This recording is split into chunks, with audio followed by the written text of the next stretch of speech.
Bem-vindos a mais um episódio do Vivendo Podcast.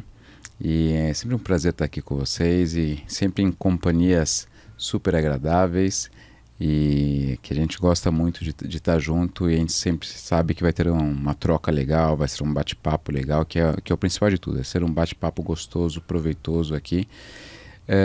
Nossa ideia não é trazer medicina, é trazer bate-papo, com uma pitada de medicina, sem dúvida alguma.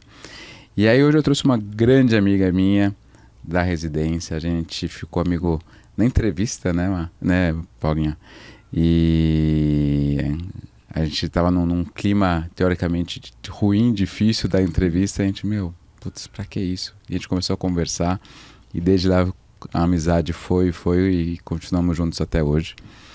E a Paula é uma mulher extremamente competente, uma médica fantástica, e eu trouxe ela para a gente conversar um pouquinho sobre aspectos de reprodução, tentar ver a correlação com endometriose. E brigadão estar aqui com a gente hoje. É um prazer estar aqui com você. Eu que agradeço o convite. E essa entrevista faz tempo, hein, gente? Faz... Não é? 2004. Foi... 2004. Dezembro de 2004, né? Isso aí. Exato. Isso aí, verdade. Faz um tempinho. Faz um tempinho, né? E aí, antes de entrar no tema, eu vi uns posts essa semana aí e tal. Eu quero que você me conte um pouquinho mais. Mulheres que Transformam. Eu fiquei orgulhoso pra caramba da minha amiga. Conta um pouquinho mais desse projeto.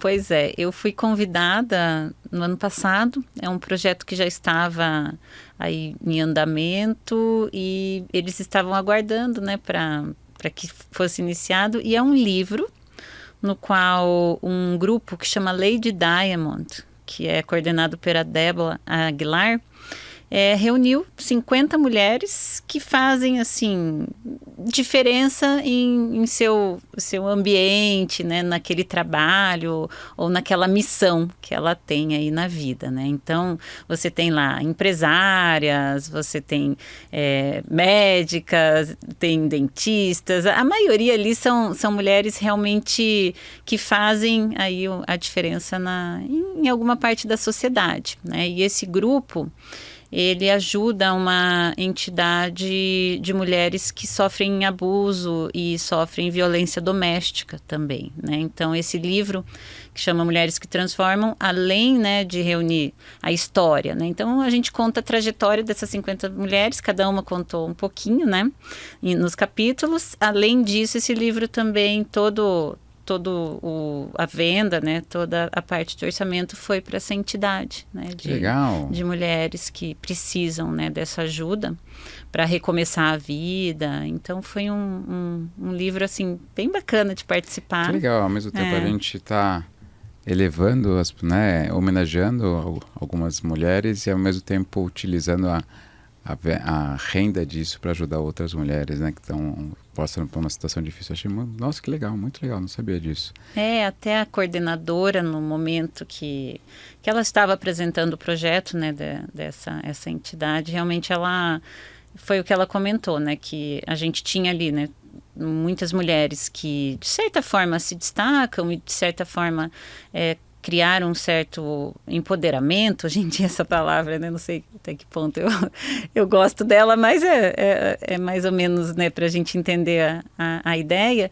E ao mesmo tempo, né, enquanto a gente estava ali, a cada minuto, né, uma outra mulher está sofrendo, né, está sofrendo abuso, né, está sendo aí, assim, vítima, né, de alguma forma, e até o feminicídio, né? Então ela mostrou em números e é bem impactante mesmo, né? E a gente estava falando da minha filha, eu tenho uma filha de 12 anos, né, que é uma mini mulherzinha já, e ela estava junto, então foi muito bacana, sabe, ela ver, assim, também essa realidade, né? É importante, porque, né? Sim, é importante a gente sim. conscientizar e mostrar essa realidade o mais precoce possível e o mais amplo possível, né? Então, a ideia de trazer esse tema aqui para a gente falar disso também acho que é importante, porque a gente abre o podcast com um assunto um pouquinho diferente do que nosso habitual, mas a gente trazendo um assunto de extrema relevância que não é tão falado quanto deveria, né?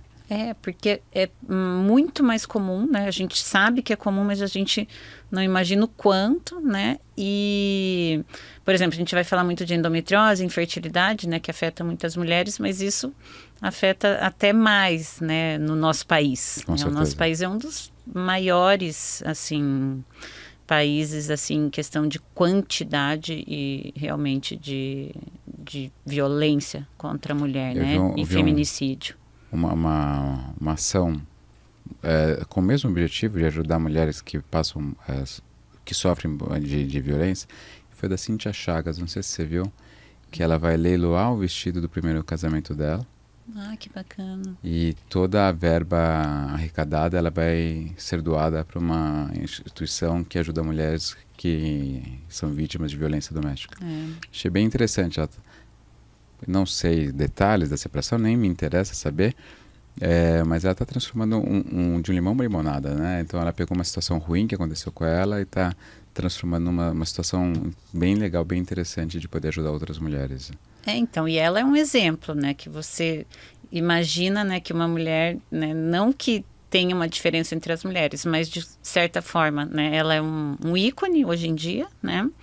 E passou por isso, né? Uma mulher que tem, né, todo um preparo em todas as áreas, mas isso acontece muito. Até a diretora desse programa, ela estava falando que no último evento que ela fez, dentro daquele mundinho que a gente estava, né, que acaba realmente sendo uma bolha, né, no mínimo 4 mulheres que estavam lá, quando ela terminou, foram pedir ajuda para ela, que estavam passando. Então, assim, não está longe da gente. Sim. Tá do nosso lado, né? Exato. Tem uma amiga que se separou o ano passado e que eu achei, assim, sempre a enxerguei como uma mulher forte, determinada, sabe, super. E quando ela que eu imaginava que tinha um bom relacionamento, quando ela me contou detalhes da separação dela, eu fiquei boquiaberto. Fiquei boquiaberto. Então é justamente isso. Às vezes a gente nem imagina, mas está do nosso lado, né? Então é importante a gente tocar nesse assunto e falar sobre isso. Mas também pensando em quem está ao nosso lado, falando de endometriose, falando de reprodução, de infertilidade, conta um pouquinho da sua trajetória, para a gente poder realmente falar com mais propriedade sobre o tema.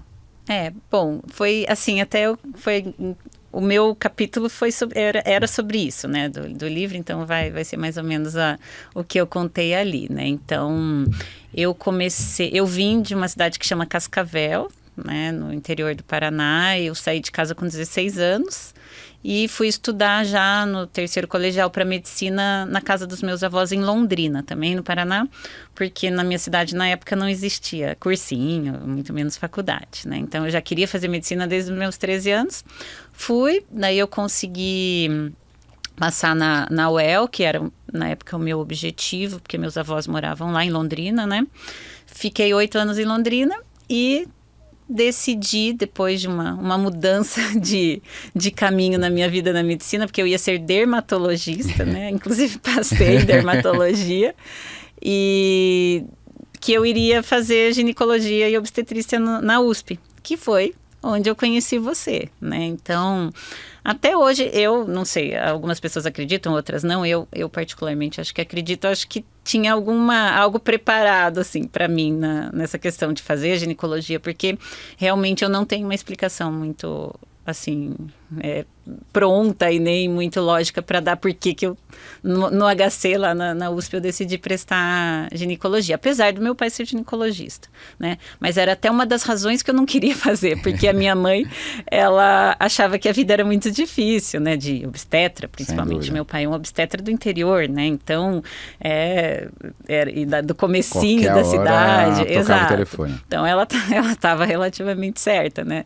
Se não 100% certa, de que realmente a vida de ginecologista e obstetra é muito mais difícil do que de uma dermatologista. Mas, de certa forma, quando eu passei no HC, né, eu falei, agora eu vou, né? E depois disso, eu acho que eu nunca olhei daí para trás, assim, nem olho hoje, sabe? Porque acho que já estava mais ou menos realmente traçado, né? Óbvio que não foi fácil, né? A gente viveu a residência e os primeiros 10 anos, eu digo, né? Desde a residência até a faculdade, mas a faculdade é um pouco mais tranquilo, digamos. Mas depois que você vira médico, até os primeiros 10 anos, acho que eu nem me lembro muito, assim, como o tempo passou. Eu sei que eu fui convidada no segundo ano da residência para trabalhar na Huntington, pelo Dr. Paulo Serafini e Dr. Eduardo Mota, que na época era a referência, né, de reprodução do país, né? Então, hoje em dia existem várias outras, e grandes nomes saíram de lá, né? Mas na época tinha poucas e lá era o objetivo de todos, então já na residência. E nesses primeiros 12 anos, acho que da nossa vida de médico, a gente só estudou, que é o que a gente estava falando, né? Só estudei e trabalhei. A gente trabalhava de domingo a domingo, então eu consegui conciliar a residência com já começando lá, né, esse estágio em reprodução. Daí eu fui para os Estados Unidos fazer o meu doutorado também já em reprodução e acabei entrando aí nesse mundo e não olho para trás e acho que realmente eu digo, hoje eu estava falando com uma paciente sobre isso, né?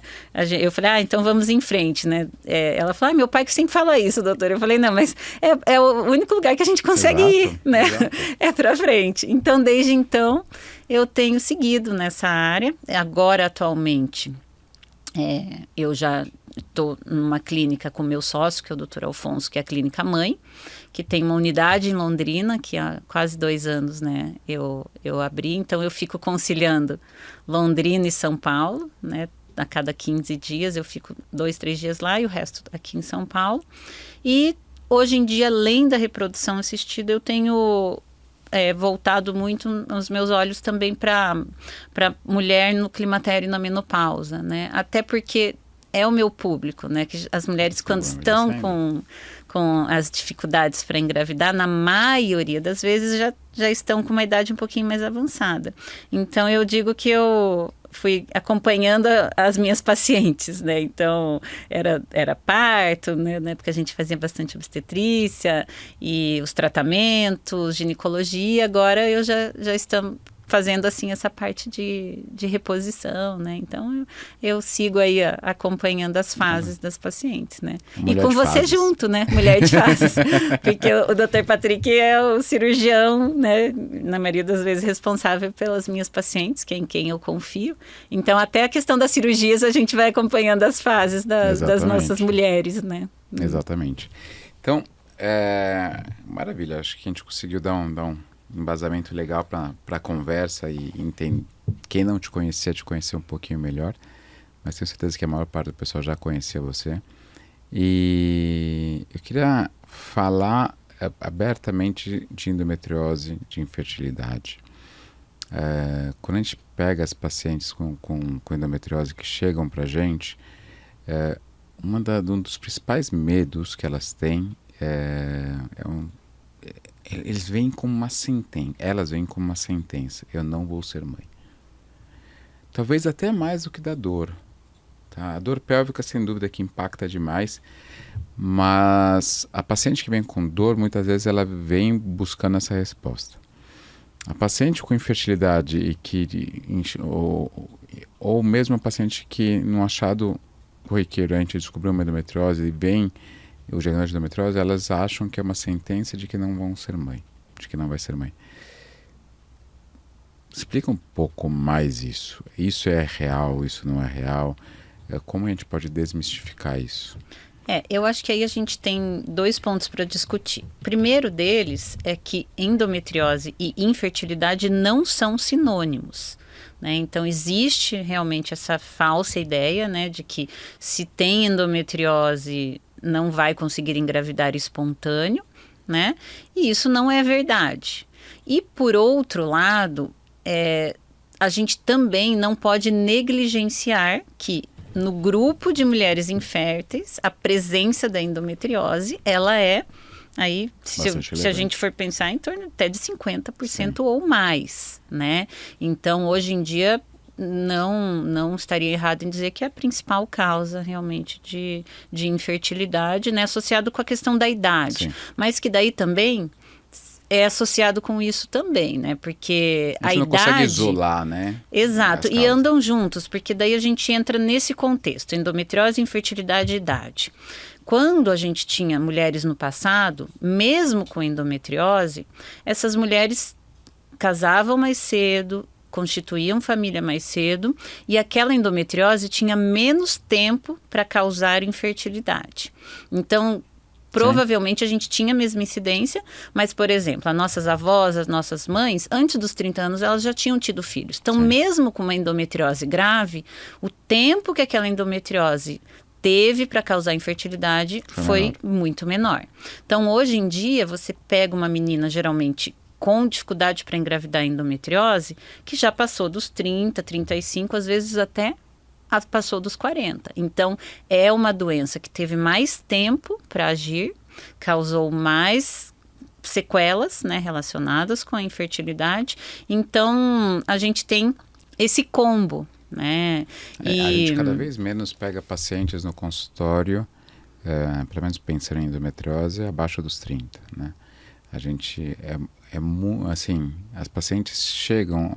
Eu tenho um viés, né, da clínica que a gente acaba recebendo muita paciente com endometriose, mas a maior parte das pacientes que vêm encaminhadas por outros colegas ou que me procuraram espontaneamente, a maior parte, sem dúvida nenhuma, é acima dos 30 anos. E para infertilidade é a mesma coisa, né? Então, assim, se confunde muito da infertilidade, endometriose, né, e idade, mas o que, na minha opinião, seria o mais importante, né, que é provavelmente foco de todas as suas conversas, é o diagnóstico mais precoce, né? Porque não só a endometriose vai ser diagnosticada e tratada corretamente, mas como também a infertilidade, ou não a infertilidade, a fertilidade, na verdade, o planejamento familiar dessa menina com endometriose tem que ser visto diferente de uma menina sem endometriose, né? Óbvio que a idade continua sendo o principal, mas se você tem, né, uma endometriose já diagnosticada numa menina jovem, você vai fazer a reserva ovariana dela mais cedo, você vai avisá-la mais cedo, né? Então, você vai tomar medidas muito mais efetivas no momento correto do que se você não tivesse esse diagnóstico, né? Então, a menina com endometriose, ela tem que ser vista como um grupo de risco, e ela é, né? Então, é diferente de uma menina que não tem. Então, mesma coisa uma mulher que tem história familiar de menopausa precoce, doença autoimune. Não teve uma cantora que recentemente fez um diagnóstico de menopausa precoce? Sim. Estou tentando me lembrar agora quem foi. Né? Com 35 anos, inclusive. Com 30 e poucos anos, exatamente.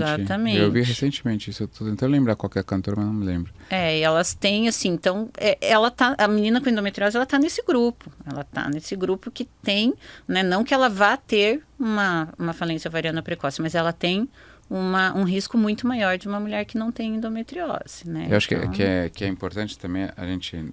São duas coisas. Uma, a gente ficar atento, né, e para poder dar orientação e tratamento adequado e precoce para aquela mulher. E como você disse, não é uma sentença, né? Em 2010 a gente publicou a casuística do lado do HC e a gente teve 40% das nossas pacientes com endometriose tinham infertilidade. Então, assim, é diferente eu pegar duas casuísticas. Uma, eu avalio pacientes inférteis, aproximadamente 50% das mulheres inférteis possuem endometriose. Uhum. E aí eu avalio somente as pacientes com endometriose, aproximadamente 40% das pacientes com endometriose têm infertilidade. Então, vamos pegar as pacientes com endometriose, que é o foco aqui. Por mais que seja quase pau a pau, a maior parte das mulheres com endometriose não possui infertilidade. Então, é importante a gente ter isso, né? Essa caneca, ela está meio cheia ou meio vazia, né? Então é sempre aquilo que a gente precisa ver, tentar olhar com melhores olhos, né? Então, vamos tentar olhar, ela está meio cheia, ela não está meio vazia, está meio cheia. Então, a maior chance é que você consiga engravidar. E dos 40% que tem infertilidade, alguma coisa a gente pode fazer para ajudar, né? Seja uma estimulação ovariana, uma fertilização, seja uma cirurgia, seja o combinado, alguma coisa a gente pode fazer para ajudar. Então, mesmo das 60% das pacientes com endometriose que têm fertilidade, não significa que esses 40% não irão engravidar. A gente tem muita coisa que a gente pode fazer para ajudar essas mulheres. Acho que é importante a gente trazer isso para a mulher não sair com medo do consultório, com medo de um diagnóstico, né? Com certeza. E não necessariamente essa mulher também vai precisar de uma técnica de reprodução assistida complexa. Ela não vai, talvez, precisar de uma fertilização in vitro, né? Então, alguns outros tratamentos já podem ser suficientes para ela engravidar, né? Isso, obviamente, dependendo do grau de acometimento dessa endometriose e da idade em que ela está tentando engravidar, né? Então, quando a gente tem casos mais graves, né, de endometriose, principalmente em mulheres mais velhas, obviamente as chances, né, mesmo com fertilização in vitro, elas são menores, né, devido aí, né, ao acometimento eventualmente da reserva ovariana, né, endometrioma, né, e uma pelve muito inflamada, né, inflamatório, isso diminui a qualidade aí da implantação, né. A gente tem a adenomiose, que vocês, né, já falaram melhor sobre a adenomiose, que está sim correlacionado com a implantação do embrião, muitas vezes até mais do que a própria endometriose, né, porque a adenomiose ela está na casinha, né, então você coloca ali, né, no útero que tem o processo inflamatório, né, então acho que o mais importante realmente é individualizar, né? Não, eu tenho endometriose, pronto, né? Eu vou fazer fertilização. Não é assim, né? Da mesma forma que eu tenho endometriose, eu vou precisar operar. Também não é assim. Exatamente. Acho que generalizar, seja para qual lado for, está errado, né? A individualização é o primordial aqui. E aí, até pensando na individualização, pensando em, ao mesmo tempo, orientar, tirar essa sentença, deixá-la de lado, porque não é uma sentença, você também precisa tomar um cuidado e trazer uma responsabilidade, né? Existe uma crença de que as técnicas de reprodução assistida vão fazer qualquer pessoa engravidar, né? É muito comum a gente, se eu não conseguir engravidar, eu vou lá e faço uma FIV, né?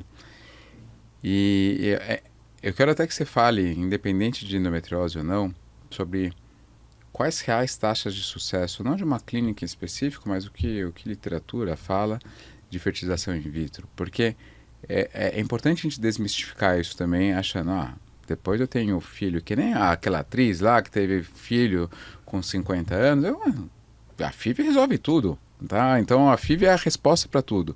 Então eu queria que você falasse um pouquinho sobre isso, para a gente mostrar que sim, as técnicas de reprodução humana evoluíram e nos ajudam mais e mais e mais, mas elas ainda não são milagrosas, elas não resolvem tudo. Isso é importantíssimo a gente discutir, porque existe mesmo essa crença, né, em algumas, assim, na sociedade em geral. Inclusive tem um estudo na Inglaterra, né, de universitárias na Inglaterra, que a maioria acreditava que, mesmo não engravidando no momento certo, que a fertilização resolveria 100% dos problemas quando elas quisessem engravidar, né? É óbvio que a gente aumenta as taxas, mas tem dois fatores. Um deles, né, é a idade que essa mulher vai fazer a fertilização ou o tratamento, né?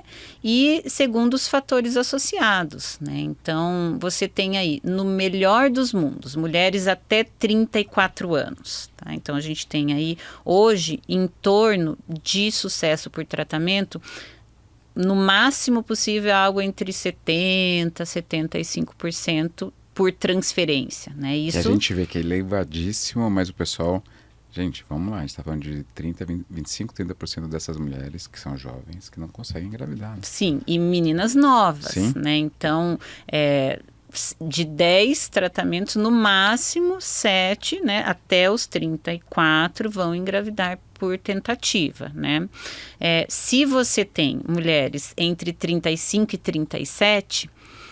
o 37 é uma idade bem interessante, que mudou um pouquinho o paradigma dos 35, né? Eu costumo dizer que 37 são os novos 35, porque com o passar da reprodução assistida, resultado de biópsia, tudo se viu que entre 35 e 37 existe uma queda, mas ela não é tão significativa como a partir dos 37, né? Isso, número de óvulos congelados, todos os estudos mostram a mesma diferença. Até 34, entre 35 e 37, pós 37 até 40 e 40 para frente, né? Então, entre 35 e 37 de 70, você já passa mais ou menos para uns 60, 55, 60 no máximo, né? Que a gente está falando no máximo por tentativa.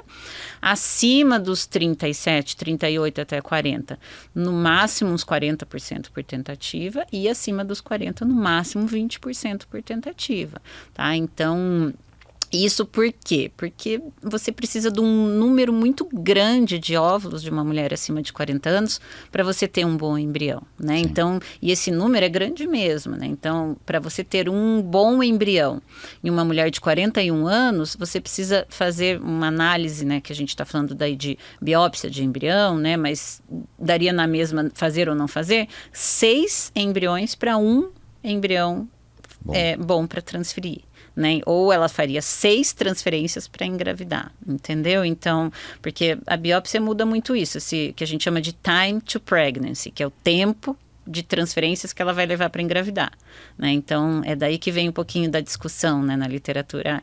Mas a biópsia, o que ela muda, né? Ela, acima de 40, obviamente, 38, na verdade, dá uma segurança na questão cromossômica, né? Porque nossos óvulos não só diminuem em quantidade, mas qualidade, e aumenta o risco de malformações cromossômicas, mas ela tem essa função de diminuir o número de tentativas, né? Então, ela não muda o resultado do que é, mas ela mostra, né?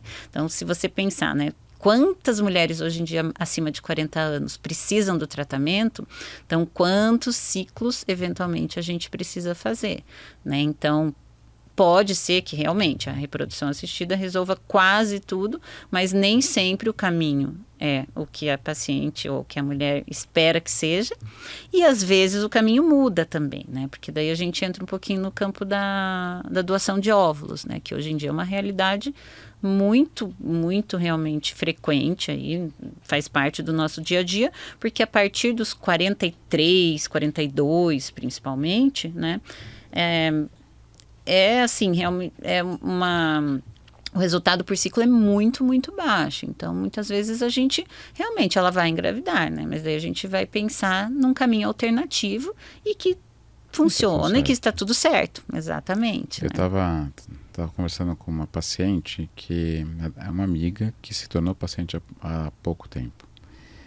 E não sei se por vergonha, porque já, né, por eu ser um amigo, homem, enfim, mas acompanhava com uma outra colega, e ela passou comigo, foi ano passado, no segundo semestre do ano passado, tinha acabado de fazer 41 anos, em agosto, e ela ela casou, tá com um parceiro, tá, e começou uma cobrança da família sobre filhos. E eu falei, primeira coisa, você quer? Primeira coisa que precisa ser respondida, você quer ou você não quer? Porque se não quiser, tá tudo certo. E aí é só saber como levar isso, mas a decisão é sua, de ninguém mais. A única coisa que eu sempre recomendo num casal é que você fale isso antes de casar com a pessoa, né? Porque vai que é sonho de um ser pai ou mãe, e do outro não quero de jeito nenhum. Tem uma incompatibilidade nesse casamento, na minha opinião. Não, eu quero. Ela não me chama nem de doutor, ela me chama de pá mesmo. Eu quero, pá. Então vamos ser frio e calculista agora. Eu fiz aquele gráficozinho de fertilidade ao longo da idade. Eu terminei de desenhar e sem escala nenhuma, só na mão mesmo, tá? Eu coloquei as idades 35, 37, 40. Ela começou a chorar. Eu nem comecei a falar, eu só desenhei.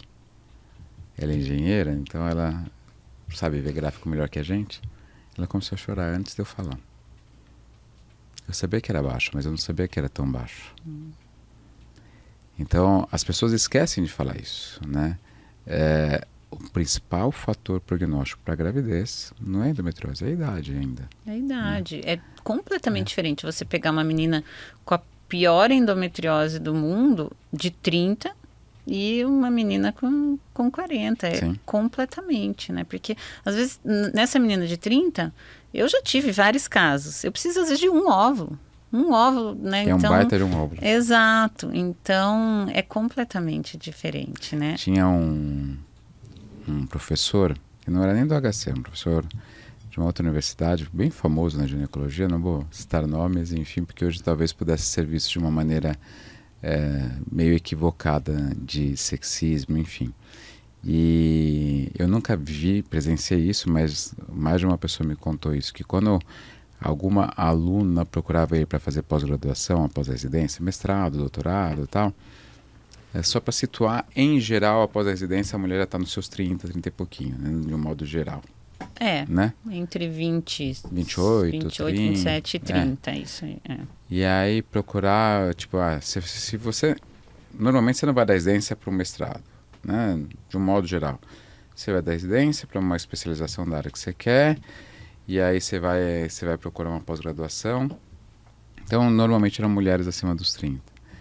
E dizem que ele falava o seguinte: você quer ser mãe? Quero. Então vai ser mãe e depois você me procura para fazer a pós-graduação. É um tapa na cara. Sim. Hoje talvez fosse visto, né? Tipo, hoje ele não é mais professor, já se aposentou. Hoje talvez fosse visto como algo de sexismo e tal. Mas, não estou justificando, mas eu consigo entender. Tipo, olha, presta atenção, a idade é o principal fator prognóstico. O seu mestrado, você pode fazer depois dos 35. A gravidez talvez não. Né? Talvez ele tivesse um jeito mais rude de ser pela época, pela geração, mas é importante a gente falar sobre isso, né? Quantas vezes a gente fala sobre o congelamento ocitário? Eu comentei hoje também sobre uma paciente que eu a operei com 33. Ela era noiva, morava junto, tal, tudo. Não tinha endometrioma ovariano. Tinha uma reserva ovariana boa, tudo bonitinho. Bom, beleza. Ela sumiu do consultório um tempo, ficou bem da dor, né? Então desapareceu. Não é incomum fazer esse tipo de coisa. E ela voltou esse ano. E agora ela tá com 36 ou 37. Se separou do noivo. Tá solteira. E ela não congelou lá atrás, mas ela ficou longe do consultório há alguns anos, então não tive a oportunidade de intervir. E aí fui pedir os exames para ela, para ver como que tá, FSH, antimileriano e tal, e falei abertamente: a gente vai congelar o óvulo. Sim. Eu vou te... E tipo, ela, mas é tão injusto. Eu falei: eu entendo a sua visão. Entendo plenamente. Mas pensa o seguinte: você hoje é solteira, você tem desejo de ser mãe, você tá com quase 37. Gente, o ideal seria que você tivesse congelado lá atrás. Você ainda sumiu do consultório um tempo. Eu não tive a oportunidade de atuar com você com 34, 35, né? Lá atrás, quando eu te operei, você estava noiva, estava morando junto já, então poderia ser até casada, né? Então, a gente falar sobre idade e chance de gravidez é uma coisa que afeta demais. Eu sei que é difícil, cutuca uma ferida ruim, mas é importante a gente falar sobre isso, né? E no caso aí do professor que você lembrou, se fosse hoje em dia, né, que naquela época não existia e hoje em dia existe, a solução seria congelar óvulos, igual você falou, né, que é assim, esse grupo de mulheres aí, né, que médica é o clássico, mas engenheira também, igual a sua paciente, sim, né, hoje em dia acho que quase todas as profissões, né, você tem mulheres, né, aí em todas as áreas e às vezes até mais, né. Então, o congelamento de óvulos, ele realmente ele está aí para isso, né? Ele é o seguro de vida da mulher moderna mesmo. E não necessariamente você congelar quer dizer que você vai usar os óvulos. Exato, né? exato. Então, você tem que ter isso em mente. Você vai congelar para se precisar, né? Se o tempo, se a vida te tirar, né, essa possibilidade, ele está lá, né? Então, você tem o congelamento e o outro lado do congelamento. Ele não é garantia também, né? Porque muitas vezes você congela e você acha que está tudo resolvido, né? Então, muitas vezes o próprio profissional que faz o congelamento também não explica, né, em números e a realidade também do congelamento, né, que ele depende também da idade que congelou e do número de óvulos que você congelou, né? Então, para você ter uma ideia, saiu um estudo agora recente, o último congresso que eu fui, de um grupo de profissionais da reprodução mesmo, um congresso bem bacana que acontece aqui em São Paulo, que mostrou que uma mulher de 41 anos, para ter 80% de sucesso de gestação com óvulos congelados, precisa de um número mais ou menos de 50, 60 óvulos. Uau! Entendeu? Então, assim, ok, eu vou congelar meus Nossa. óvulos com 40? Vou. É proibido congelar? Não, mas você tem que mostrar isso para ela, né? Se você congelar 3, 4 óvulos, ou até 10 óvulos com 40... a sua chance é muito pequena, né? Se você congelar 14 óvulos com até 34, a sua chance são os 80% dos 50 óvulos de 40, entendeu? Então, o tempo, ele muda completamente. Apesar de, cronologicamente, a gente está falando da mesma quantidade de anos, né? Então, se você tem 34 e você quer engravidar com 35, é uma coisa. 40 para 41, esse um ano muda muito, e muito mesmo, né? Então, ter em mente que o congelamento não vai ser uma garantia. Um ano atrás eu não tinha barba branca. Né? Eu também. Tinha cada 15 dias estar fazendo aqui a tintura. Mas é isso mesmo. E é isso, um ano, né? Exato. E então não garantir, né? Porque congelamento, você não congela só óvulos, você não congela a possibilidade, você congela o sonho também, muitas vezes, dessa mulher, né? Então, ela tem que ter a realidade, você tem que mostrar. Mas eu acho importante isso que você falou, porque a gente pode até pegar de um limão e fazer uma limonada. Duas coisas. Uma, para realmente mostrar a realidade. Acho que é importantíssimo a gente situar a paciente saber de tudo. Saber que é como se fosse um seguro de carro, não necessariamente você vai utilizar, né? Então você pode tentar engravidar espontaneamente, se der certo, está tudo ótimo. Mas, até para pegar pacientes em que tem uma religiosidade mais aflorada e que às vezes tem algum preconceito em técnicas de reprodução assistida por causa da religião. E até um papo que a gente teve com uma paciente foi que, tipo, eu não queria congelar porque eu acreditava no milagre da vida. E o milagre da vida tem que gerar dentro de mim. E aí uma das coisas que a convenceu a congelar foi: não é 100% de certeza quando eu junto um ócito com um espermatozoide que você vai ter gravidez. Você não depende do milagre da vida para você conseguir fazer, né? Esse milagre da vida vai envolver a idade do ócito, a qualidade do ócito, a qualidade do sêmen, tudo, com certeza. Mas ainda depende do milagre da vida. Então, mostrar que não é 100% também nos ajuda a convencer outros pacientes, outro grupo de pacientes que talvez tenham um preconceito achando que é uma coisa mecânica e que, mais uma vez, o laboratório resolve e dá 100% de certeza que vai engravidar. Não, a gente ainda deixa para as particularidades. Tem muita mulher que vai lá, faz uma fertilização in vitro e não engravida. Consegue até gerar o embrião e o embrião não segue, né? Não se multiplica. Então, mostrar isso também eu acho que é importante para a gente tentar desmistificar isso e até conseguir mostrar que o milagre ainda existe.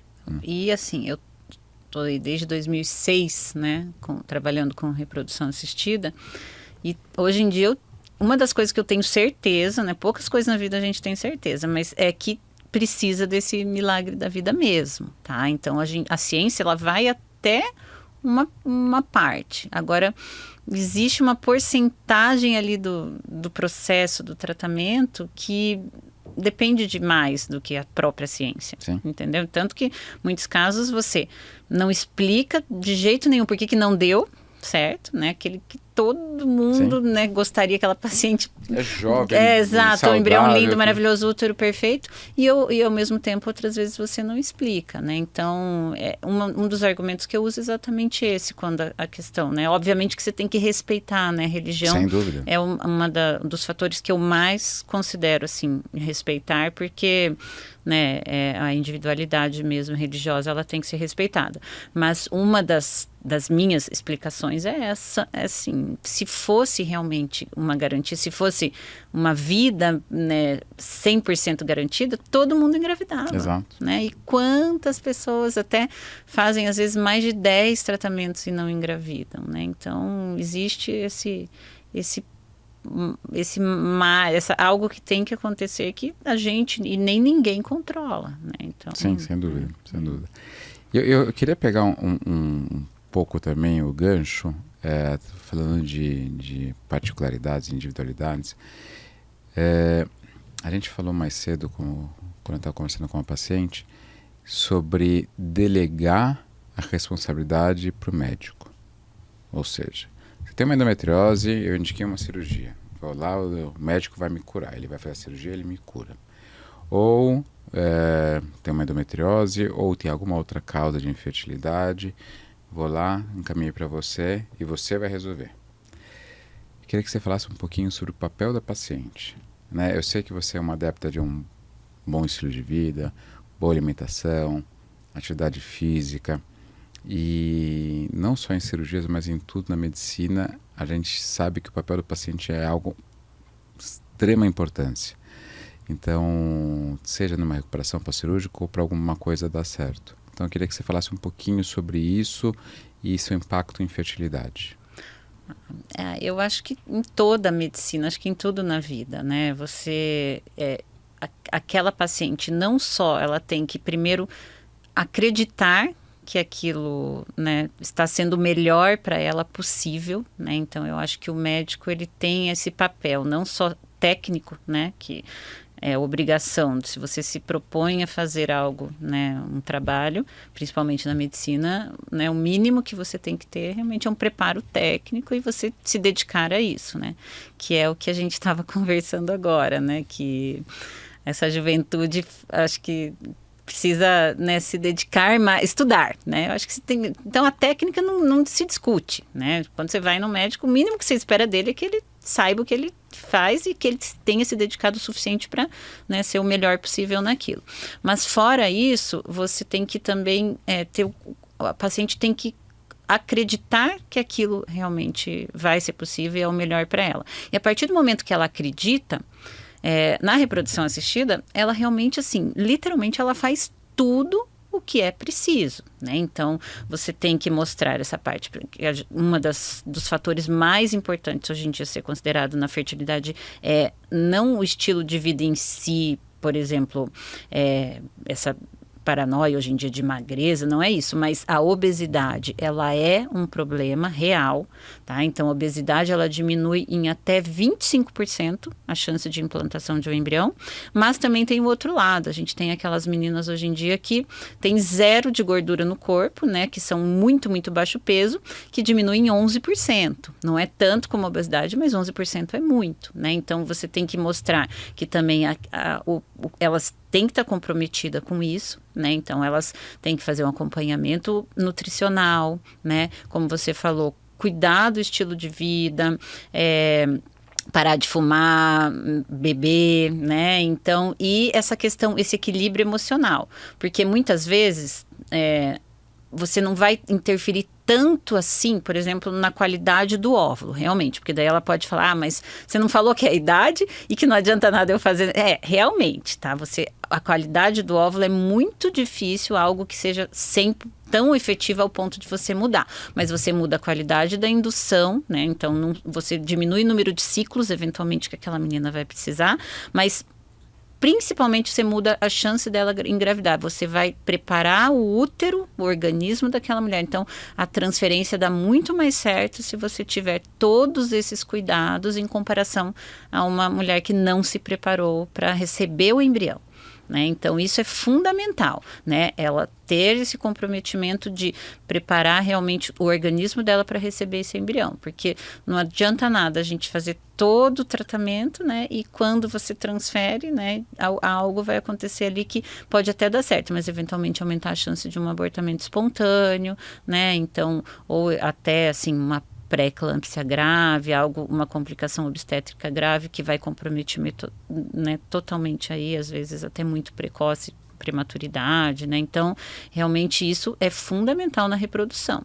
Até porque você lida também com o casal, né? E o homem é mais importante ainda, né? Porque o homem, sim, que é o que eu falo na consulta, o homem é uma máquina. A cada 90 dias, a máquina pode piorar ou melhorar, né? E muito.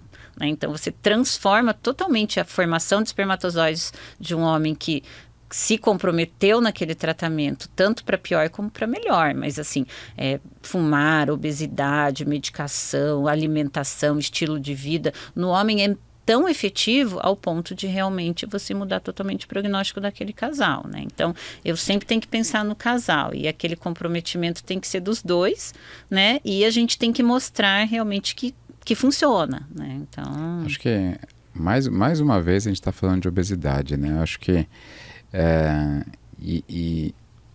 mais uma vez eu volto a afirmar, não é uma preocupação estética. Ninguém está julgando nada em relação à estética, mas a gente sabe o quanto a obesidade impacta em saúde, né? A gente aumenta risco de câncer, a gente aumenta risco de resistência periférica à insulina, de diabetes, de hipercolesterolemia, de aterosclerose, a gente aumenta risco de infertilidade, a gente aumenta risco de complicações na gravidez. Abortamento. Né? Então, é fundamental, mais uma vez, a gente falar sobre obesidade e saúde. Né? A gente não tem como não falar de obesidade e saúde, que é algo fundamental. Então, e assim, sim, a obesidade é uma doença. E existe um preconceito contra obesos, a gente sabe disso. É muito comum um pré-julgamento de se olhar para os obesos e falar aquele lá é obeso porque não treina e come errado, né? A gente sabe que muitos dos obesos, a gente vê a sociedade norte-americana, por exemplo, é realmente em decorrência disso. Mas a gente vê muitos obesos que tentam fazer uma alimentação adequada, tentam emagrecer e não conseguem e sofrem com esse julgamento. Então é importante também te mostrar que os obesos precisam de ajuda, né? Procurar uma ajuda, um bom endocrinologista, um bom nutricionista é fundamental. E muitas vezes, né, o olhar global, um terapeuta, um psiquiatra, para ajudar no lidar com essa doença. Né? Eu acho que isso é fundamental, acho que cabe um episódio só para falar de obesidade, eu acho que é uma coisa importantíssima, mas também você trouxe um assunto de possivelmente não só as mulheres extremamente magras por serem preocupadas com a estética, porque querem seguir um padrão de beleza inalcançável, porque são modelos ou porque são atletas e querem manter um percentual de gordura extremamente baixo. E que essas a gente precisa fazer com que ganhe um pouco de gordura, né? Eu tive, esse ano agora, ela tá grávida. Ela não é atleta, mas ela estava realmente quase uma atleta e a dieta bem restritiva. Ela tinha, sei lá, 8% de gordura, né, na bioimpedância. E a gente precisou fazer com que ela foi na endócrina para ganhar um pouquinho de gordura, porque senão o endométrio não espessa, não responde, né? Você não tem o estradiol, mesmo você dando exógeno, é diferente, sim, né? O organismo precisa. Então, ela fez daí certinho, tá grávida, daqui a pouco vai nascer, já é o terceiro bebê nosso dela. E foi isso, foi o único fator identificado, né? Então, essas meninas também a gente tem que olhar com atenção. Agora, na infertilidade, é importantíssimo você também não só colocar na questão da mulher. O homem, com certeza, sem dúvida alguma. Nessa questão de mudança de estilo de vida, ele é fundamental. E muitas vezes é o que você pode fazer, né? Porque quando você pega uma menina lá, que já está numa certa idade, o antimileriano, né, da reserva ovariana super baixa, aquele caso muito difícil que não tem muito mais o que você fazer, nele você tem. Então, é o que você consegue fazer. Então, vamos fazer o que dá, né? E daí o homem tem que participar, né? Então, por isso que é o olhar multidisciplinar, igual você falou, uma equipe completa, né? Que eu sempre defendi, eu acho que é fundamental, né? E o casal, né? Porque daí o comprometimento é dos dois. Sem dúvida. Porque existe ainda esse tabu, né, de que a infertilidade acaba sendo muito mais feminina, né? Até hoje, sabe Deus, porque ainda existe isso, mas a gente sabe que não é verdade, né? Até eu tô com uma paciente recentemente, uma paciente que a gente operou tem 2 anos, mas eles não queriam ter filhos, tal. Aí o ano passado eles começaram, ela manifestou o desejo. Só que o marido fazia uso de anabolizantes, ele é um ex-obeso e ele encontrou no exercício físico algo que ele gostou muito, mas ele fazendo uso de anabolizantes e eu falei, cara, a gente precisa suspender isso, não adianta. Com isso daqui vocês não vão engravidar.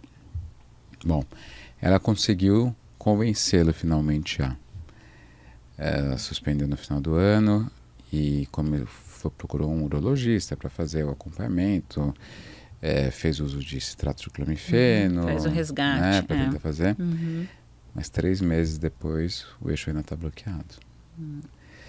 Então, assim, seja um homem que precisa ir atrás de bons hábitos, né, de controlar a obesidade, fundamental, uma boa alimentação, né, a gente come muita junk food, né, no dia a dia, mas mesmo os homens atletas, ratos de academia, que a gente vê que cada vez mais se usa anabolizantes nas academias, e o anabolizante, ele é, entre aspas, vendido como algo suspendeu, acabou, né, retorna na hora. 2 coisas importantes. Não existe nunca e não existe sempre em medicina, né? Então, tem aquele caso que fez um único ciclo e já deu uma atrofia testicular. É raro, mas pode acontecer.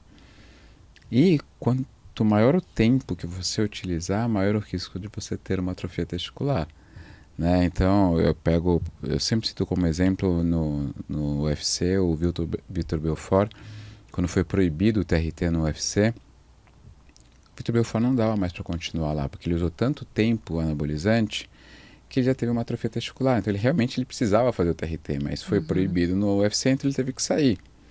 Então, ele já precisava. O testículo dele não era mais respondente. Então, acho que é importante a gente mostrar isso, né, também na saúde masculina, né, porque, como você bem disse, infertilidade a gente fala em casal, a gente não fala em homem ou mulher. A gente precisa estar atento a vários fatores aí para a gente poder tentar corrigir e orientar da melhor maneira, né? O anabolizante foi super bem lembrado, porque hoje em dia é assim, digamos que pelo menos uma vez por semana ou mais eu atendo casais assim que ele usa, né? O paciente ele tá, muitos ficam azospérmicos, zerado, né? Em uma porcentagem pequena, mas existe, não recupera nunca mais, né? Por mais que você tente fazer todas as medicações, né? Porque existem várias formas de resgate, né? E no mínimo são os 3 meses, né? É o mínimo, mas a maioria demora um pouquinho mais, né? Demora um pouquinho mais. E às vezes daí se tem ali 6 meses para esperar uma menina que está com 42, vai esperar que jeito, né? Então daí... Exatamente, exatamente. Se correr o bicho pega, se ficar o bicho come, né? Entreguei a idade com esse ditado, né? Paulinho, estamos caminhando para o final. Queria que você fizesse algumas últimas considerações sobre o tema. Já fica convite para novas participações, sugestões para novas participações, mas enfim, dê suas últimas considerações aqui. Eu acho que a mensagem que eu gostaria de deixar, a gente conversou bastante aqui, mas assim, realmente é a importância da informação no momento correto para a paciente, né? E isso é algo que nós que trabalhamos com infertilidade, nós assim, salientamos a importância do ginecologista geral daquela paciente, né? Porque quando eles chegam a nós, muitas vezes já é tarde. Então, é aquela menina que vai no ginecologista desde sempre, com 25, 26, 27, 28, né? Então, assim, ela às vezes fica até próxima aos 40 e jamais ela ouviu falar em antimileriano, em contagem de folículos, em congelar óvulos, né? Em idade e fertilidade, né? Então, assim, eu acho que a informação tem que vir do ginecologista geral, né? E cada vez mais isso é importante, porque realmente é o que vai mudar, né? O futuro reprodutivo, principalmente porque as mulheres cada vez mais vão demorar ainda mais para engravidar, né? Não vai melhorar, isso vai piorar, né? Porque a gente tem realmente visto que o papel da mulher na sociedade tem cada vez mais levado a isso, né? Vai retardar ainda mais a maternidade. E o que a gente falou, que é o nosso tema, a endometriose, as mulheres com endometriose nem sempre são inférteis, né? Então, tirar um pouco esse tabu, né? Esse paradigma. E se você tiver endometriose, também lembrar que você é uma paciente de risco, então mais do que nunca deve avaliar sua reserva ovariana e procurar um especialista na hora certa, né? Então a ideia aqui realmente é prevenção, né? Sempre é melhor você prevenir a infertilidade do que tratar, da mesma forma como qualquer outra doença, né? Porque a infertilidade é uma doença, né? Foi reconhecida pela OMS como doença só em 2020, mas foi, né? Tem o CID, N97. Sim, agora é doença mesmo, mas 2020, né? Sim. Bom, gente, brigadão por estarem comigo até agora, conosco até agora. Lembre-se, informação certa no momento correto, tá? Endometriose não é uma sentença, mas endometriose precisa de cuidados específicos. Te aguardo no próximo episódio.